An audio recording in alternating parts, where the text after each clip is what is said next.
অবশেষে হামস্টার কিন্তু আমাদের টাকা দিয়ে দিল। আমাদের বাইন্যান্স অ্যাকাউন্টের ভিতরে আমাদের ডলার কিন্তু তারা দিয়ে দিল। এখন কথা হচ্ছে গিয়া, এই যে তারা ডলারটা আমাদের দিল, এই ডলার থেকে আমরা কিভাবে বিকাশের টাকাটা আনবো সেটাই দেখাবো আজকের এই ভিডিওতে। দেখেন, অতি ফার্স্ট আমি চলে গেলাম আমার যে হামস্টার অ্যাকাউন্ট আছে সেখানে। তো দেখেন, এখানে আমার টোটাল যে টোকেন সেটা হচ্ছে গিয়া 183 টোকেন। তার ভিতরে 161টি টোকেন তারা গণনায় ধরছে। এখন এই 161টি টোকেন তারা কিন্তু বাইন্যান্স অ্যাকাউন্টে আমাদের ডলার আকারে তারা দিয়ে দিছে। সেটাই দেখাবো এখন বাইন্যান্স অ্যাকাউন্টের ভিতরে গিয়ে। এই হচ্ছে আমার বাইন্যান্স অ্যাকাউন্ট। আমি হচ্ছে আমার বাইন্যান্স অ্যাকাউন্টের ভিতরে চলে আসলাম। তারপর এখান থেকে ওয়ালেট অপশনে আপনারা ক্লিক করে দেবেন। তারপর দেখেন, এখানে কিন্তু আমাদের হামস্টার যেই টোকেন থেকে ডলারটা আসছে সেটা কিন্তু এখানে শো করতেছে। তো দেখেন, এখানে কিন্তু আমার 1.09 ডলার।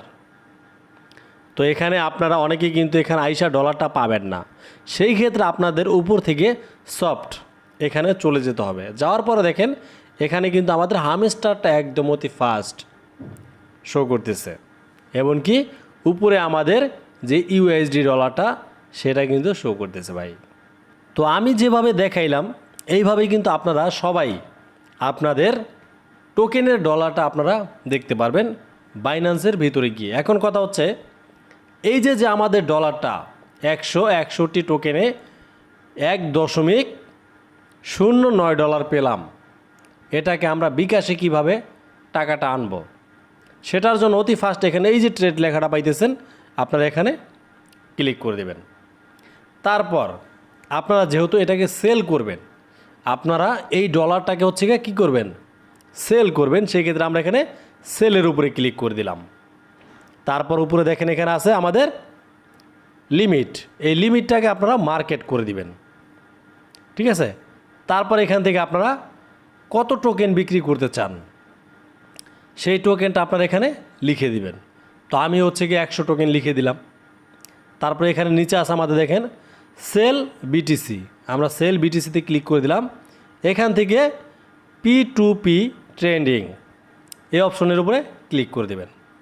তারপর দেখেন, এখান থেকে একটু ব্যাগে গিয়ে আবারও এখানে চলে আসবেন। তারপর এখান থেকে দেখেন বিডিটি মানে হচ্ছে কি আমাদের বাংলাদেশি টাকা। এখানে দেখবেন যে বিডিটি আছে কি না। যদি বিডিটি না থাকে তাহলে এখান থেকে বিডিটি এটা করে নেবেন। তারপর আমরা কি করব, আমরা হচ্ছে গিয়ে সেল করব। সেই ক্ষেত্রে আমরা সেলের উপরে ক্লিক করে দেব। তারপর এখান থেকে আপনার টাকাটা কিসে নেবেন, বিকাশ, নগদ, রকেট, কিসের মাধ্যমে নেবেন। আমি পেমেন্টের উপরে ক্লিক করে এখান থেকে এই যে বিকাশ, তারপর নগদ, রকেট, উপায়, এমনকি আমাদের উপরে কিন্তু এখানে ব্যাংক অ্যাকাউন্টও আছে। আপনারা চাইলে এইগুলিতে হচ্ছে টাকাটা ট্রান্সফার করতে পারবেন।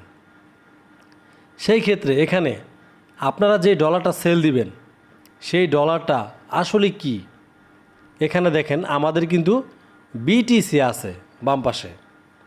তো আমাদের এখানে কি করতে হবে, ইউএসডিটি এটাই আনতে হবে। যেহেতু আমরা ইউএসডিটি ডলারটা হচ্ছে সেল দিব, সেই ক্ষেত্রে আমরা এখানে ইউএসডিটি এটার উপরে ক্লিক করে দিব। তারপর দেখেন এখানে আমাদের ডান পাশে কিন্তু সেল লেখাটা চলে আসছে। আমরা কি করব, এখান থেকে দেখব যে 100% যে কোন বায়ারটা আমাদের টাকা দিতেছে, আমরা তার কাছেই আমাদের এই ডলারটা আমরা সেল দিব। সেই ক্ষেত্রে আমরা এখান থেকে যে কোনো একটা সেলের উপরে ক্লিক করে দিলাম। তারপর এখান থেকে আমরা এই যে দেখেন ইনেবলের উপরে ক্লিক করে দেব। তারপরে এখান থেকে আমাদের অ্যাড ফোন নাম্বার দিতে বলতেছে। এই অ্যাড ফোন নাম্বারটা আপনারা কোন নাম্বারটা দিবেন, আপনারা যখন কিনা আপনাদের বাইন্যান্স অ্যাকাউন্টটা ক্রিয়েট করছিলেন তখন কিন্তু একটা নাম্বার দিয়ে আপনারা ভেরিফিকেশন করছিলেন, সেই নাম্বারটা এখানে দিয়ে দিবেন। এটা হচ্ছে গিয়ে ভেরিফিকেশনের জন্য, ঠিক আছে। তো এইভাবেই কিন্তু আপনারা চাইলে আপনাদের ইউএসডিটি যে ডলারগুলি আছে সেটা কিন্তু বিক্রি করে আপনাদের টাকাটা আপনারা বিকাশের মাধ্যমে নিয়ে আসতে পারেন। সো গাইজ, ভিডিওটা কেমন হলো অবশ্যই জানিয়ে দেবেন এই ভিডিওর কমেন্ট বক্সে।